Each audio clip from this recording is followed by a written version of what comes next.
किसी देश में काशीराज नाम के राजा राज्य करते थे। उनकी पत्नी का नाम करुणा था। उनका जन्म राजवंश में हुआ था। महल में सुख सुविधाओं का कोई अभाव न था। सेवा के लिए बहुत से दास दासियां थीं। उनके चारों ओर सुख ही सुख था। दैत्य क्या होता है इस बात को वे जानती ही नहीं थी। करुणा बहुत अधिक सुंदर थी। राजा उनसे अथाह प्रेम करते थे। उनके मुख से बात निकलने भर की देर थी कि उसके पूरा होने में देर नहीं लगती थी। दिसंबर का महीना था। कड़कड़ाती ठंड पड़ रही थी। एक दिन रानी ने वरुणा नदी में स्नान करने का निश्चय किया। राजा ने आज्ञा दी कि वरुणा की ओर जाने वाले सारे मार्ग रोक दिए जाएं और सभी घाट खाली कर दिए जाएं। आदेश होते ही सभी मार्ग रोक दिए गए। नदी के तट व घाट निर्जन हो गए। जो लोग घाटों के पास झोपड़ियां बनाकर रह रहे थे वे भी उन्हें छोड़कर चले गए। अब वहां केवल पक्षियों का कलरव सुनाई दे रहा था। रानी अपनी सखियों के साथ घाट पर पहुंची। वरुणा नदी के तट पर उनका हास परिहास गूंजने लगा। उस समय पूर्व दिशा में सूर्य उग रहा था।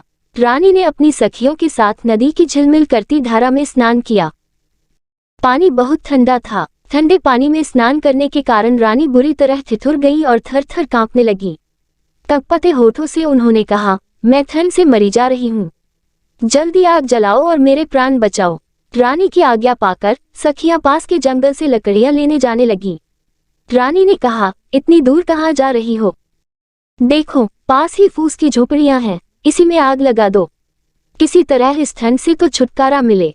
ये सुनकर एक सखी ने कहा, महारानी ऐसा न करें। ये झोपड़ी न जाने किस गरीब की होगी। इसमें न जाने कौन यति सन्यासी रहता होगा। झोपड़ी के जलने से वह निराश्रय हो जाएगा। इस ठंड में वह बेचारा कहाँ जाएगा? दासी की बात सुनकर रानी को क्रोध आ गया। वे चिल्लाकर बोली, दूर हो जाओ। फूस की इस पुरानी झोपड़ी की तुम्हें इतनी चिंता है और मेरी कुछ भी नहीं। मेरी आज्ञा का तुरंत पालन करो। रानी की हठ देखकर सखियों ने झोपड़ी में आग लगा दी। झोपड़ियां धू धू करके जल उठी। आग की लपटें आकाश छूने लगी। नदी के किनारे खड़े पेड़ों पर बैठे हुए पक्षी कोलाहल करते हुए आकाश में उड़ गए। आग की चिंगारियां एक झोपड़ी से दूसरी झोपड़ी पर गिरने लगी। आग चारों ओर फैल गई।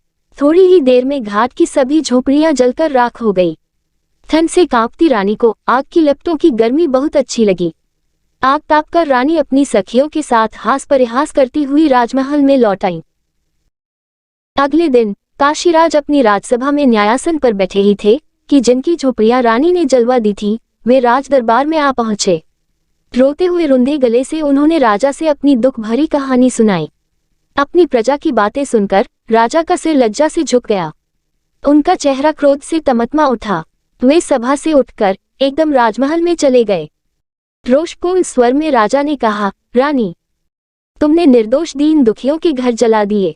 ये तुम्हारा कैसा राजधर्म है? ये सुनते ही रानी रूठकर बोली, उन फूस की पुरानी टूटी फूटी झोपड़ियों को आप घर कह रहे हैं? उनके न रहने से किसी को क्या हानि हो सकती है? और अगर होगी भी तो कितनी? अपनी रानी के एक क्षण के प्रमोद के लिए तो लोग न जाने कितना धन खर्च कर डालते हैं और आप घास फूस की झोपड़ियों के लिए इतना क्रोध कर रहे हैं। राजा ने दासियों को रानी के सभी राजसी वस्त्र व आभूषण उतारने व भिखारिन के कपड़े पहनाने को कहा। राजा की आज्ञा से दासियों ने महारानी के राजसी वस्त्र और आभूषण उतार लिए और भिखारिन के कपड़े पहना दिए। रानी को राजमहल से बाहर ले जाकर राजा ने कहा, जाओ दीन होकर घर घर भीख मांगो। तुमने अपने एक क्षण के सुख के लिए जिन गरीब लोगों की झोपड़ियों को जला दिया था तुम्हें उन्हें बनवाना होगा। मैं तुम्हें 1 वर्ष का समय देता हूँ। 1 वर्ष बाद तुम राजसभा में आना और सबको बताना कि दीन की झोपड़ी का क्या मूल्य है। रानी 1 वर्ष तक राजमहल से बाहर रहीं। गर्मी, सर्दी और वर्षा सहते हुए उन्होंने कठिन परिश्रम किया। तब जाकर पूरे 1 वर्ष में वे झोपड़ियां बनकर तैयार हुईं। अब रानी को झोपड़ी का वास्तविक मूल्य समझ में आ गया था। राजा उन्हें आदरपूर्वक महल में ले आए। धन्यवाद दोस्तों। आपको ये कहानी कैसी लगी नीचे कमेंट करके हमें जरूर बताइएगा। अगर आपको ये कहानी पसंद आई हो तो अपने दोस्तों के साथ जरूर शेयर करें और ऐसी ही प्यारी कहानियां सुनने के लिए हमारे YouTube चैनल से जुड़े।